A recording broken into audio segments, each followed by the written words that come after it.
before, I remember you mentioning, like, this is Texas, right? This is Flores Park, Texas. So it's very much a Texas city. It's funny, we were watching, I remember reading some of the comments, and I was like, people, it's not that they didn't like it, right? But they, for example, heard the voice of him in animation. It's Right. like, oh, I wasn't expecting that. Not say that it was bad, but it's like they weren't expecting it because you don't really see that. Like, this is a much Texas, Solari is Texan, he's Southern. This is what he is, right? Right. And it's fun to kind of entertain that because especially in the comic book space, we don't see a lot of that.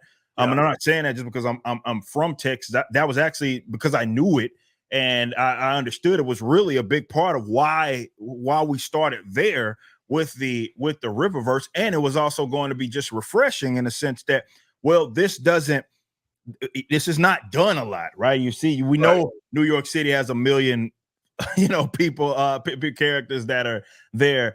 We know on the other coast, we see those all the time. Yeah, you might get some middle America stuff. You got Superman and stuff that's in there, but you don't really see, especially the South, like portrayed a lot in comics, and that's why it was cool to start there. But it also gives the city itself, and that's what you're doing a phenomenal job of. We're giving it that personality, right? That this is very much a Texas city and very much a Texas town. So I don't want to give too much away, but we got some other projects that really, really go kind of in the thick of this, and I can't wait to at some point be able to announce those. But considering that Flores Park, right, we're giving it a little more context. I would argue that this we did get some of that in ISOM too, but I would argue that Alphacore, especially considering what Alphacore means to the city, you're getting a lot more perspective on what the city is about, especially how Alphacore kind of plays into that. What was the approach with writing that? Because I've heard you mention it before that this is a Texas town, Texas city, and that was your approach before.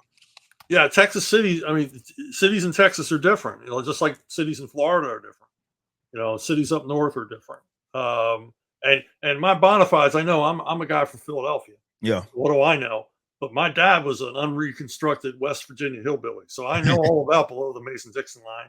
Yeah. And my wife is her family's all from Arkansas, so I'm most of mine is. So I got some experience. And the thing for me is, a lot of writers, I'm going to write a Texan, and they write the stereotypical meaning, moron, like that. That's not what I'm doing here. Yeah. It's more about their attitude, mm-hmm.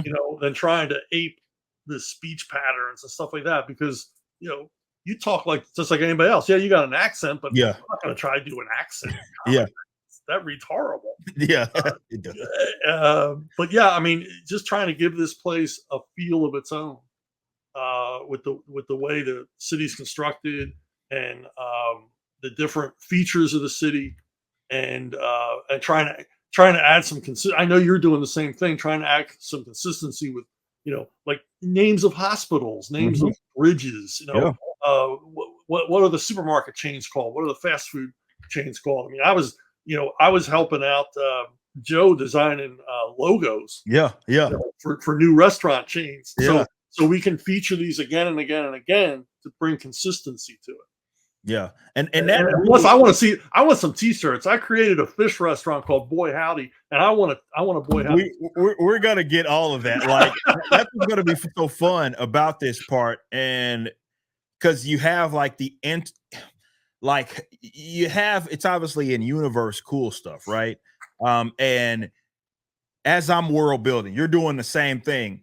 And I get like giddy. I'm like, well, yeah, this is absolutely can be a T-shirt. We got like Club Merc for my son, right? Like that was a big bit. People are like, where's the Merc security shirts? Because they saw Santuan wearing it.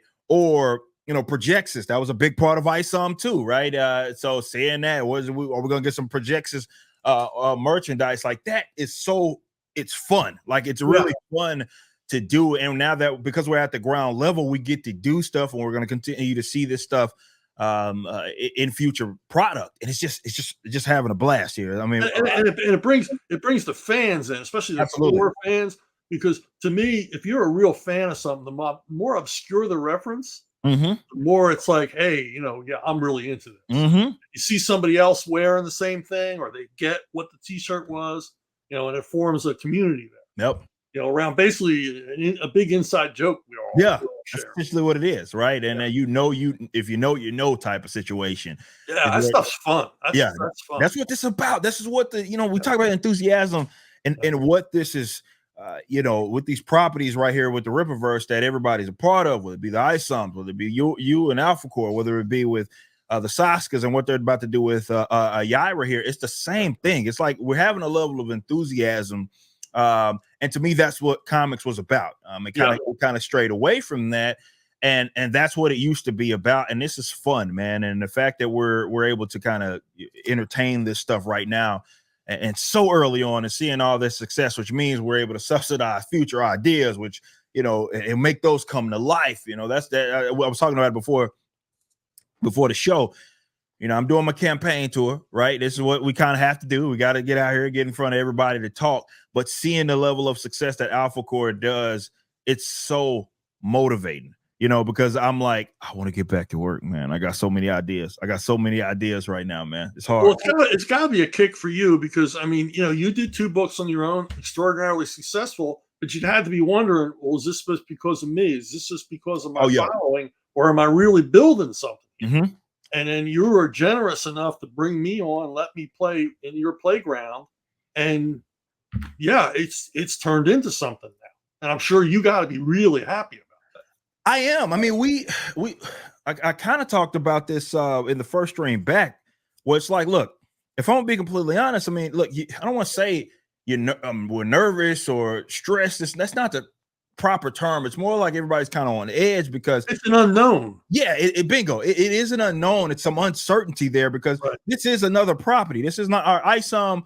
We got the first book and that's the launch, and that is what it is. But then with the second one, that was the staying power, right? That was like, okay, that's issue number 2. It did what it wasn't a fluke. Yeah. Right. Yeah, it was more than a fluke. People are actually intrigued. And okay, so ISOM's going to be a mainstay. But now we're going into another property. So we don't know. You never know with this type of stuff. You've been in the business, so you absolutely know that. So there was some uncertainty there. And man, he got crushed pretty quickly. The minute that we got like 5 hours, we're at $500,000. I'm like, okay, well, this is for real. This is for real, for sure. We can keep doing this. Yeah, we keep doing this.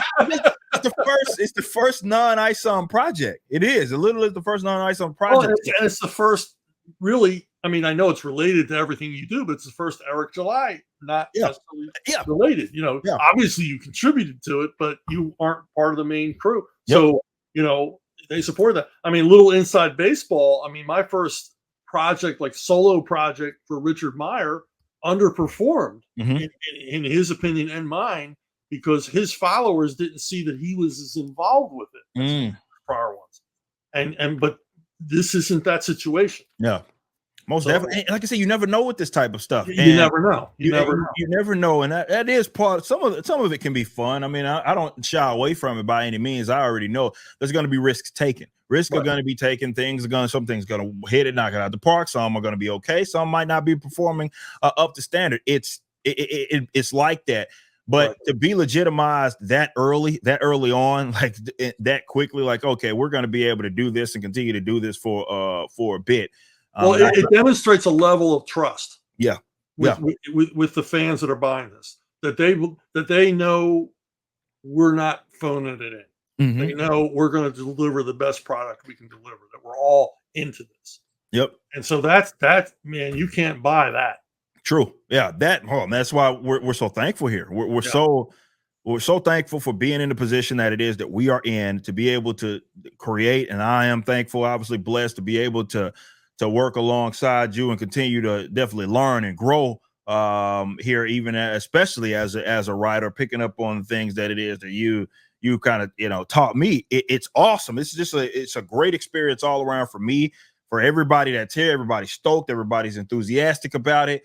And I think the audience sees that, right? They see that this isn't just, it's not a get rich quick scheme. This is like something that we're actually invested in, and we're showing that by continuing to deliver the product, and they're responding by, of course, trading their hard-earned dollars, and we appreciate them. And it's on us to just kind of keep them interested, keep them intrigued, and we know that our stories and the art, that's what it's gonna do. But it's keeping us intrigued, so yeah, exactly. Yeah. Look, I'm in a position to wake up and do what it is that I love. I'm able to work alongside people that I've certainly looked up to in this industry. And that to me is worth, I can't put a price tag on that feeling, because I know a lot of people don't get that opportunity to be able to work up and work and do what it is that they actually love to do and have fun and enjoyment. So in some cases, it doesn't even feel like work, that we're doing this because this is something that we so thoroughly enjoy. So, and again, I think the work is reflective of that, and how real that all of this is, how you're interactive with the fans, how Saskas, they're in the chat right now, they're interactive with the fans, and people pick up on that. This is a level of just comics that something that was missing, and I think that, and this is for me as I'm looking at this from a both customer perspective as well as a creative. I think this is just so important, and it's just fun, and I'm having a blast. And like I said, I'm thankful that we're in this position. Okay, so I don't get too far behind, because we got a lot to talk about, and it's probably not enough time in the world to talk about it all. But I do want to make sure that, because I know there's questions, also stuff coming in, that I don't get too far behind on some of these super chats. So Alphacore #1's pre-order is live. Written by the legendary Chuck Dixon and penciled by Joe Bennett. Visit Rippaverse.com to grab a copy and any of the merchandise items. Be sure to also check out the animated trailer for the campaign, which is the latest project from Rippaverse Studios. Y'all be easy.